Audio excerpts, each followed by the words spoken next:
Assalamualaikum warahmatullahi wabarakatuh. Innal hamdalillah nahmaduhu wa nasta'inuhu wa nastaghfiruh wa na'udzu billahi min shururi anfusina wa sayyiati a'malina. May yahdihillahu fala mudilla lahu wa may yudlil fala hadiya lahu. Asyhadu an la ilaha illallah wahdahu la syarika lah wa asyhadu anna Muhammadan abduhu wa rasuluh alladzi la rasula wa la nabiyya ba'dah. Ya ayyuhalladzina amanu taqullaha haqqa tuqatih wa la tamutunna illa wa antum muslimun. Amma ba'd. Bapak dan Ibu kaum muslimin dan kaum muslimat yang dirahmati oleh Allah Subhanahu wa taala. Alhamdulillah, puji dan syukur senantiasa kita sampaikan kepada Allah Subhanahu wa taala. Salawat dan salam kita sampaikan kepada Rasulullah sallallahu alaihi wasallam dan juga kepada keluarga beliau, para sahabatnya serta orang-orang mukmin yang senantiasa mengikuti beliau sampai hari kiamat nanti. Pada malam hari ini kita lanjutkan pembahasan dari tafsir surah An-Nahl, dimulai dari ayat yang ke-66. Allah SWT berfirman,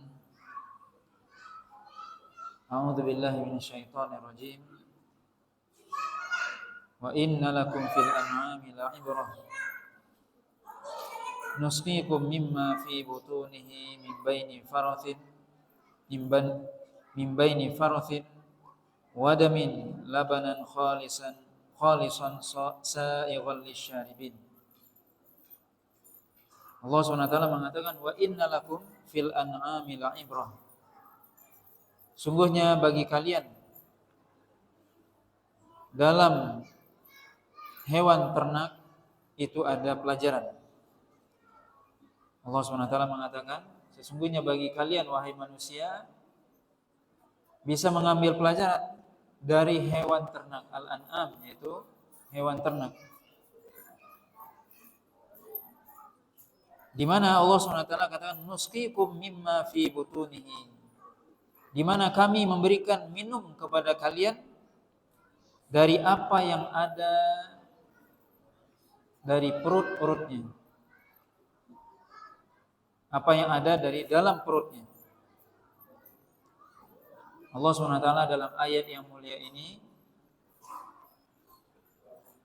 menyuruh kita untuk memikirkan, merenungkan, di mana Allah SWT menciptakan segala sesuatu di muka bumi ini, di dunia ini, tidak ada yang sia-sia. Termasuk kita bisa mengambil pelajaran dari hewan ternak yang Allah ciptakan, baik itu kambing, sapi, ataupun unta. Di mana Allah SWT mengingatkan kita, nusqikum, di mana kami memberikan kalian minum dari apa yang ada di dalam perut hewan tersebut. Mim baini farathin wa damin labanan khalisan sa'igan lisyaribin, di mana keluar dari perut hewan ternak tersebut labanan khalisan, susu yang murni, yang bersih. Khalisan artinya tidak tercampur sedikit pun. Padahal susu tersebut keluar dari apa? Mim baini farathin wa damin. Susu tersebut keluar di antara fars itu artinya kotoran, sisa makanan yang ada di dalam perut hewan ternak tersebut. Wa damin, dan darah. Kita bisa merenungkan, membayangkan bagaimana di dalam perut hewan tersebut ada sisa makanan, kotoran bercampur dengan darah, kemudian dari situ keluar susu yang murni, bersih, tidak ada bau kotoran dan tidak ada warna darah sedikit pun. Maka ini kekuasaan dari Allah Subhanahu wa taala yang wajib kita renungkan. Bagaimana Allah Subhanahu wa taala dengan maha kuasanya bisa mengeluarkan dari perut hewan ternak, kambing, sapi, unta, itu semua hewan yang diperah susunya, keluar dari perutnya, di mana susu itu dikeluarkan oleh Allah Subhanahu wa taala dari perut yang di dalamnya ada kotoran dan darah. Tapi tidak sedikit pun ketika kita memerah susu tersebut, tidak sedikit pun tercampur susu yang putih, warnanya tidak sedikit pun tercampur dengan warna merah darah. Susu yang murni, yang lezat, yang bergizi itu tidak sedikit pun terkontaminasi dengan kotoran. Coba kita renungkan. Coba kita pikirkan bagaimana Allah SWT mengeluarkan susu itu dari perut. Allah sendiri mengatakan dalam ayat ini, min fi butunihi, di dalam perut mereka. Di dalam perut hewan tersebut, yang di dalam perut itu ada apa? Ada kotoran, ada darah. Tapi dengan kekuasaan Allah SWT yang maha kuasa, keluar susu yang putih. Putih warnanya, tidak ada belangnya, tidak ada abu-abunya, putih bersih. Kemudian juga tidak ada bau sedikit pun, bau kotoran. Maka ini adalah di satu sisi nikmat dari Allah SWT. Di sisi yang lain ini adalah kekuasaan Allah SWT. Nikmat Allah yang wajib kita syukuri, kekuasaan Allah SWT yang wajib kita renungkan. Bagaimana Allah SWT bisa melakukan hal tersebut? Tentunya tidak ada yang susah bagi Allah SWT. Tidak ada yang sulit bagi Allah SWT, dan ini menunjukkan kekuasaan Allah SWT, kemahakuasaan Allah SWT yang wajib kita merenungkan.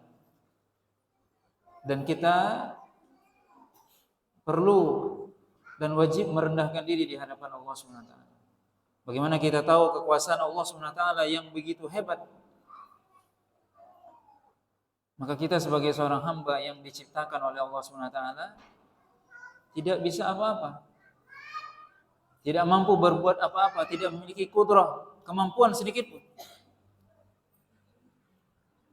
Allah katakan, Allah keluarkan dari perut hewan ternak tersebut, yang di dalam perut itu ada kotoran, ada darah, labanan khalisun, susu yang murni, sa'igan, di mana susu itu mudah untuk dikonsumsi.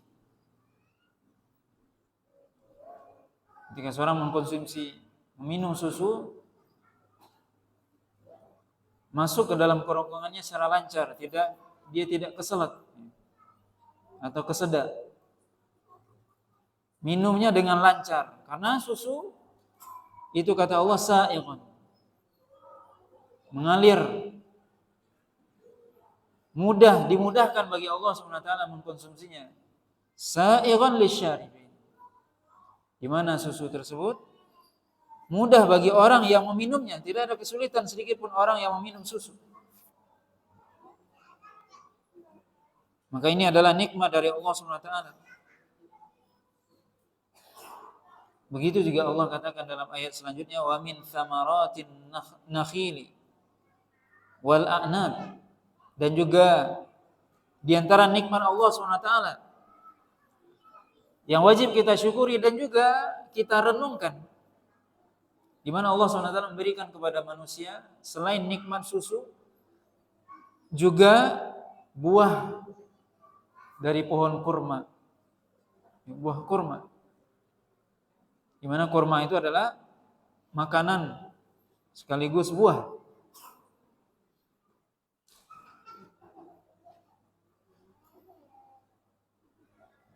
Wa min thamaratin nakhil, dan juga buah dari kurma, di mana kurma memiliki keutamaan. Pohonnya dan buahnya, semua yang ada dari kurma itu bermanfaat. Pelepahnya, pohonnya, buahnya, itu semua memiliki faedah. Dan ini nikmat dari Allah SWT. Wal a'nab, dan juga anggur. Dan Allah SWT menyebutkan buah-buahan yang disebutkan dalam Quran menunjukkan keistimewaan buah tersebut, yaitu kurma dan anggur. Di mana Allah SWT katakan tattakhiduna minhu sakaran wa rizqan hasana. Di mana kalian, Allah SWT menceritakan keadaan orang-orang musyrik di zaman itu, di mana mereka menjadikan dari buah kurma dan juga buah anggur sakaron, sesuatu yang membuat mereka mabuk. Membuat mereka mabuk atau teler. Warizqan hasanan, dan juga rezeki yang baik. Maka para ulama menjelaskan ayat ini adalah ayat yang pertama menyinggung tentang khamar, di mana orang-orang Arab terdahulu itu membuat khamar dari kurma dan juga dari anggur. Mereka mengambil kurma, kemudian mereka simpan, kemudian bisa dalam beberapa waktu yang lama, kemudian mereka minum, kemudian mereka mabuk. Begitu juga anggur. Allah SWT menyebutkan dalam ayat ini dan menceritakan keadaan mereka, di mana kalian menjadikan buah yang baik ini, kurma dan anggur, sebagai sesuatu yang memabukkan. Warizqan hasana, dan rezeki yang baik, di mana Allah SWT menyifati di sini rezeki yang baik, tapi sakarat, mabuk, tidak Allah sifati dengan baik, karena mabuk itu adalah sesuatu yang buruk.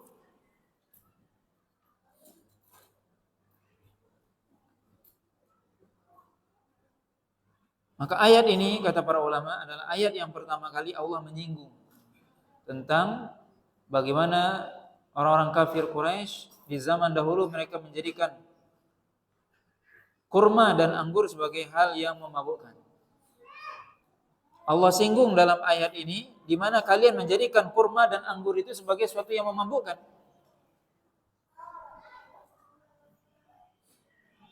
Kemudian setelah Allah menyebutkan memabukkan, Allah sebutkan setelahnya rizqan hasanah, rezeki yang baik. Dan Allah dalam ayat ini tidak menyebutkan sakaron hasanah, karena sakar itu memabukkan, itu buruk. Tapi ketika Allah menyebutkan setelahnya rizqan hasanan, itu sebuah sindiran kepada mereka. Ketika Allah menyebutkan sakaron, Allah tidak mensifati sakaron itu dengan baik, tapi Allah diam. Tapi menyebutkan setelahnya rezeki yang baik. Maka ini ayat yang pertama yang menyinggung tentang khamar, di mana mereka, orang-orang Arab terdahulu, menjadikan atau membuat khamar dari anggur dan kurma. Kemudian nanti Allah SWT menurunkan ayat yang kedua tentang khamar dalam surah Al-Baqarah. Yas'alunaka 'anil khamri wal maisir qul fihima ithmun kabir wa manafi'u lin-nas wa ithmuhuma akbaru min naf'ihima. Dan mereka bertanya tentang khamar wal maisir, dan judi. Kata Allah, qul fihima ithmun kabir. Katakan, di dalam keduanya, khamar dan judi itu ada dosa. Wa manafi'u linnas. Tetapi ada juga, kata Allah, manfaatnya. Tapi apa? wa itsmuhuma akbaru min naf'ihima. Tapi dosanya lebih besar daripada manfaatnya. Di sini tingkat yang kedua, di mana Allah SWT dalam ayat Al-Baqarah ini sedikit lebih menekankan. Memang dalam khamar itu ada kebaikan, tetapi buruknya, mudaratnya lebih besar daripada manfaatnya. Kemudian baru Allah SWT turunkan surah An-Nisa, ya ayyuhalladzina amanu la taqrabus shalah wa antum sukar. Wahai orang beriman, jangan Anda mendekati salat ketika Anda dalam keadaan mabuk.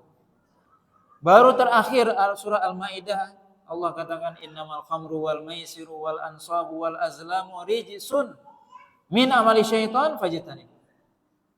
Sungguhnya khamar, judi, mengundi nasib, berhala, ini semua adalah najis, perbuatan syaitan, jauhi.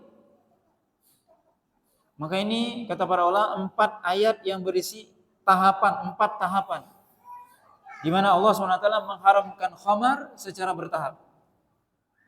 Kenapa? Para ulama menjelaskan kenapa Allah SWT mengharamkan khamar secara bertahap, tidak sekaligus. Karena memang orang Arab di zaman dahulu mereka benar-benar khamar itu mendarah daging bagi mereka. Setiap rumah mesti ada khamar, kecuali sangat jarang sekali. Mungkin ibaratnya di zaman kita khamar itu seperti kopi lah. Setiap rumah ada kopi, ngopi.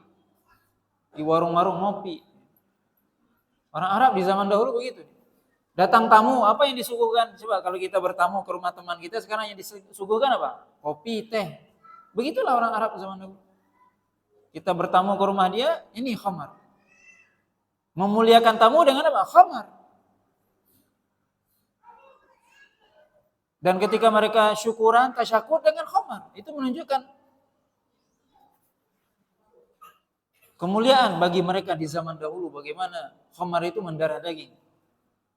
Maka Allah SWT mengharamkan khamar dalam Al-Quran bertahap. 4 tahapan. 4 ayat.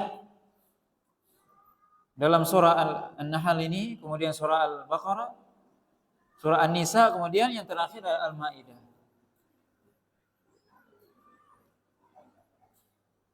Dan ini semua menunjukkan bagaimana Allah SWT dalam mengharamkan khamar ya bertahap. Kenapa? Karena memang khamar itu mendarah daging bagi orang-orang kafir Quraisy. Kalau seandainya disebutkan para ulama bahwasanya kalau Allah langsung mengharamkan khamar, mungkin mereka enggak jadi masuk Islam. Maka disebutkan bahwasanya ada seorang kafir Quraisy yang dia ketika itu ingin masuk Islam, tapi dikatakan bahwasanya Muhammad mengharamkan khamar, enggak jadi dia masuk Islam.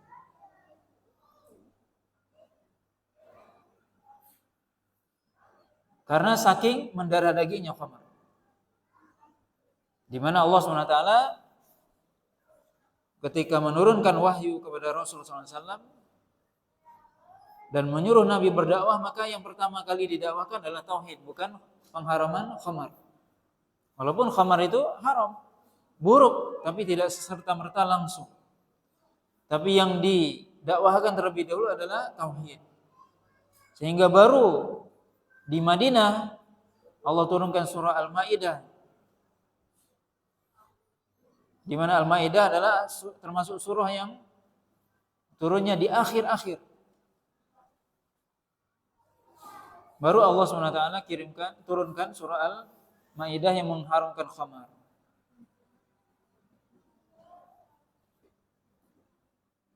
Tapi sebelumnya Allah SWT menyuruh Rasulullah SAW untuk mendakwahkan Islam, mendakwahkan tauhid. Dan kita bisa lihat bagaimana ketika khamar diharamkan, maka seluruh para sahabat ketika itu mereka membuang khamar. Kita bisa bayangkan ketika surah An-Nisa turun, wahai orang beriman, berarti ketika surah An-Nahl turun, mereka masih minum khamar. Ketika surah Al-Baqarah turun, Al-Baqarah surah Madaniyah, sudah di Madinah Nabi. Mereka masih minum khamar sebagian. Ketika surah An-Nisa turun, An-Nisa surah Madaniyah di Madinah. Mereka masih minum khamar. Kata Allah, la taqrabu shalah wa antum sukara. Jangan dekati salat kalau kalian mabuk. Jadi mereka hendak minum khamar kalau mau salat saja. Habis salat selesai mabuk lagi. Alhamdulillah. Sebagian tentunya. Nanti kalau mau salat mereka tahan. Habis salat mabuk. Tapi akhirnya Allah SWT menurunkan Al-Maidah. Tapi apa? Mereka sudah siap. Para sahabat ketika itu sudah siap. Karena iman mereka sudah ditempa. Sudah tertanam dalam diri mereka. Ketika Allah SWT menurunkan surah Al-Maidah, maka mereka membuang khamar-khamar itu. Bahkan disebutkan dalam riwayat bahwasanya Madinah banjir dengan khamar. Dibuang di jalanan. Kita bisa bayangkan bagaimana banyaknya khamar. Di semua rumah punya khamar. Ketika Allah mengharamkan, langsung Madinah banjir dengan basah dengan khamar. Tetapi mereka sudah siap. Dan ini juga bisa kita lihat bagaimana keimanan para sahabat ketika Allah SWT menyuruh mereka untuk berhenti dari khamar, mereka lakukan. Tapi memang kita bisa lihat di sini bagaimana Rasulullah SAW bertahap dalam berdakwah. Maka yang pertama kali kita harus lihat apa yang paling penting dalam kita berdakwah adalah tauhid. Kalau kita melihat saudara kita, teman kita, sanak famili kita, dia merokok dan dia tidak sholat, mana yang kita dahulukan? Sholatnya didahulukan, suruh dia sholat. Walaupun habis sholat dia merokok, tidak apa-apa. Masih sholat, masih hebat. Tapi kalau kita suruh dulu berhenti rokok, tidak akan sholat dia. Maka dakwah itu prioritas. Kita harus mendahulukan yang paling penting dari yang penting. Tauhid itu yang paling utama. Akidah itu yang paling awal, yang harus ditanamkan. Itulah Rasulullah SAW mendakwahkan tauhid, akidah yang kuat di Mekah. Baru setelah itu di Madinah Allah turunkan ayat-ayat perintah tentang hukum. Maka ini pelajaran yang sangat penting, yang bermanfaat buat kita ketika kita ingin berdakwah, menyampaikan Islam, berdakwah kepada saudara kita, tangga kita, kerabat kita yang mereka belum mendapatkan hidayah. Maka hendaknya kita lihat prioritas. Mana yang didahulukan, mana yang dikemudiankan. Kemudian Allah SWT mengatakan dalam ayat yang mulia ini, inna fi dzalika laayatan liqaumin yaqilun. Sesungguhnya dalam hal ini semua, kata Allah, terdapat tanda-tanda kebesaran Allah. Ayat, tanda-tanda kebesaran Allah. Dalam hal apa tadi? Dalam ketika Allah SWT menceritakan bahwasanya Allah memberikan kepada kita susu yang keluar dari perut hewan ternak. Itu semua tanda kebesaran Allah. Begitu juga dari buah kurma dan anggur. Rezeki yang halal, yang baik. Itu semua adalah akan menjadi ayat tanda kebesaran Allah, tapi bagi siapa? Liqaumin yaqilun, bagi orang yang berpikir, bagi orang yang berakal, yang dia memikirkan bagaimana subhanallah, bagaimana Allah SWT mengeluarkan susu yang bening, yang putih itu dari perut hewan, yang di dalam perut itu ada kotoran dan darah. Bagaimana bisa Allah keluarkan itu? Tidak tercampur sedikit pun warnanya dan baunya. Itu semua bisa menjadi pelajaran, tanda tentunya bagi orang yang memikirkan. Kadang kita tidak memikirkan, kita hanya merasakan atau menikmati saja. Wah, susunya enak, buahnya enak. Tidak kita pikirkan bagaimana. Maka kita disuruh oleh Allah SWT untuk berpikir. Tujuannya apa? Agar kita mengambil pelajaran dari ciptaan Allah. Agar kita semakin tunduk kepada Allah SWT. Bagaimana Allah SWT Maha Kuasa. Dan kita tidak memiliki apapun dan tidak bisa apapun. Kemudian juga Allah SWT mengatakan dalam ayat selanjutnya. Wa auha rabbuka ilan nahli anittakhidhi minal jibali buyuta wa minasy syajari wa mimma ya'rishun. Dan Allah SWT auha dalam ayat ini dikatakan auha, mewahyukan, tapi kata para ulama wahyu di sini maksudnya al-ilham, mengilhamkan, memberikan petunjuk. Wa auha rabbuka, dan Rabb engkau wahai Muhammad memberikan hidayah, petunjuk, ilham, isyarat. Karena wahyu itu kata para ulama secara bahasa dia isyarat, al-isyarah. Kepada siapa? Ilan nahli, an-nahl yaitu lebah. Allah SWT memberikan isyarat, memberikan hidayah, petunjuk kepada lebah. Untuk apa? Anittakhidhi minal jibali buyuta, agar lebah tersebut menjadikan gunung-gunung, bukit-bukit sebagai rumah mereka. Wa minasy syajari, dan juga mereka menjadikan pohon-pohon sebagai rumah mereka. Wa mimma ya'rishun, dan juga dari apa-apa yang manusia meninggikannya atau menjadikannya atap. Ya'rishun dari artikan atap. Maka dalam ayat yang mulia ini Allah SWT menyebutkan kepada kita, Allah SWT memberikan ilham, hidayah, petunjuk kepada salah satu makhluknya, yaitu lebah. Di mana Allah SWT menyuruh lebah itu menjadikan bukit-bukit, gunung sebagai rumahnya. Kemudian yang kedua, asyajar, pepohonan. Kemudian yang ketiga, atap atau tempat yang tinggi yang dibangun oleh manusia. Maka para ulama mengatakan lebah itu dia bikin rumahnya di 3 tempat ini. Bukit-bukit atau gunung, kemudian pepohonan, kemudian tempat yang tinggi. Yang mana lebah itu menghasilkan madu. Dan yang paling utama adalah madu yang diambil dari bukit. Karena Allah menyebutkan itu pertama kali dari gunung. Kemudian madu yang diambil dari pohon. Kemudian dari tempat yang tinggi, yang dibangun oleh manusia, yang dibuat oleh manusia. Karena Allah SWT menyebutkan dalam ayat ini memulai dengan gunung atau bukit.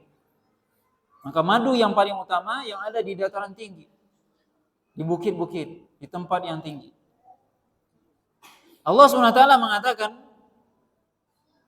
"Tsumma kuli min kulli tsamarat." Kemudian Allah SWT mengatakan kepada lebah tersebut, makanlah dari segala macam bentuk buah-buahan atau tanaman. Fasluki subula rabbiki dzulula. Dan fasluki, lewatilah jalan-jalan Rabb engkau, wahai lebah, dzululan, yang Allah mudahkan buat Anda. Maka Allah SWT menyuruh lebah untuk makan dari tanaman, dari pepohonan, atau dari bunga. Dan bisa kita ambil pelajaran dari sini bahwasanya kita lihat lebah itu seluruh yang dimakannya adalah sesuatu yang baik. Yang masuk ke mulutnya semuanya baik. Kemudian dia menempuh jalan yang itu dimudahkan oleh Allah SWT. Yang mana para ulama menjelaskan, lebah bagaimanapun kita memindahkan rumahnya, dia akan kembali ke situ. Dan tidak akan tersesat dia. Itu hidayah dari Allah SWT. Ketika seorang mengambil rumahnya lebah itu, kemudian dia pindahkan, maka lebah itu akan kembali ke situ. Sejauh apapun kita pindahkan. Karena Allah SWT memberikan petunjuk kepada lebah. Fasluki subula rabbiki dzulula. Ikutilah jalan Rabb engkau yang Allah SWT sudah mudahkan. Maka ini salah satu hewan yang Allah SWT suruh kita untuk merenungkan juga, untuk kita lihat bagaimana lebah ini Allah ciptakan. Di mana rumahnya tempatnya tinggi, kemudian juga lebah ini yang dimakan semua yang baik. Yang dimakannya adalah tanaman, bunga. Kemudian apa? Yang keluar dari perutnya juga yang baik. Yakhruju min butuniha syarabun mukhtalifun alwanuhu fihi shifaa'un linnas. Keluar dari perutnya lebah tersebut syarabun, minuman, itu madu. Mukhtalifun alwanuhu, yang bermacam-macam warnanya, ada yang hitam, ada yang putih, ada yang kuning, macam-macam.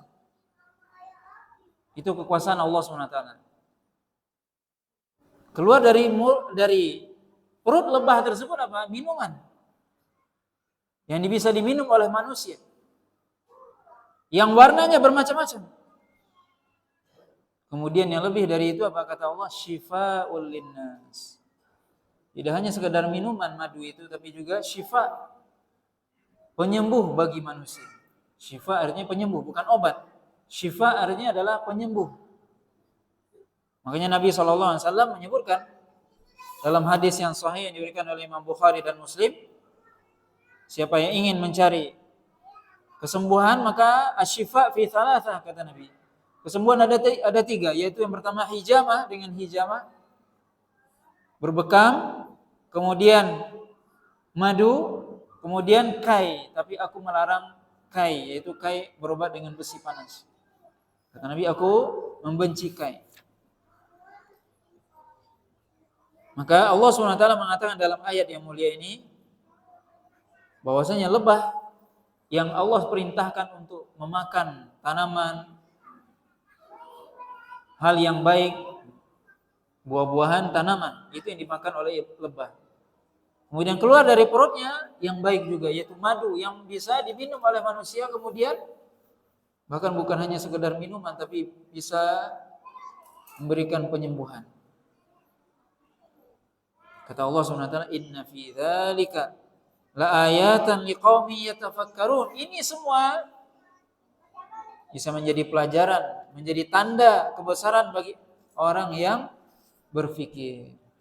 Allah SWT berarti apa? Memerintahkan kita untuk merenungkan. Coba lihat lebah. Bagaimana lebah tersebut? Allah SWT memerintahkan kita untuk melihat bagaimana lebah itu memakan yang baik, mengeluarkan yang baik. Mestinya orang mukmin juga begitu. Artinya apa? Yang masuk ke dalam mulutnya juga yang baik, yang halal. Halalan thayyiban.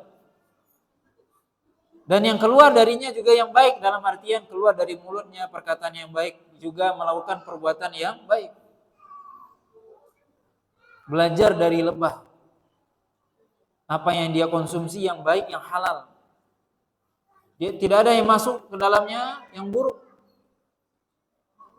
Juga keluar yang baik. Yaitu apa? Di mana lebah mengeluarkan minuman yang bisa memberikan kesembuhan. Begitu juga seorang muslim, seorang mukmin, mestinya dia juga mengeluarkan perkataan yang baik,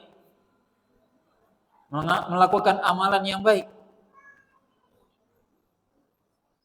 yang menjadi syifa, penyembuh bagi orang lain. Artinya perkataan dia bisa membuat orang senang dan juga perbuatan tidak mengganggu, tidak merusak, tidak menzalimi dan seterusnya. Maka Allah SWT dalam ayat yang mulia ini menyebutkan lebah, apa tujuannya? Agar kita belajar dari lebah, agar kita memikirkan bagaimana Allah SWT menciptakan makhluk ini. Kemudian Allah SWT menyuruh kita untuk memikirkan. Coba lihat lebah, bagaimana apa yang dia makan, apa yang dia keluarkan. Bagaimana lebah itu mengikuti.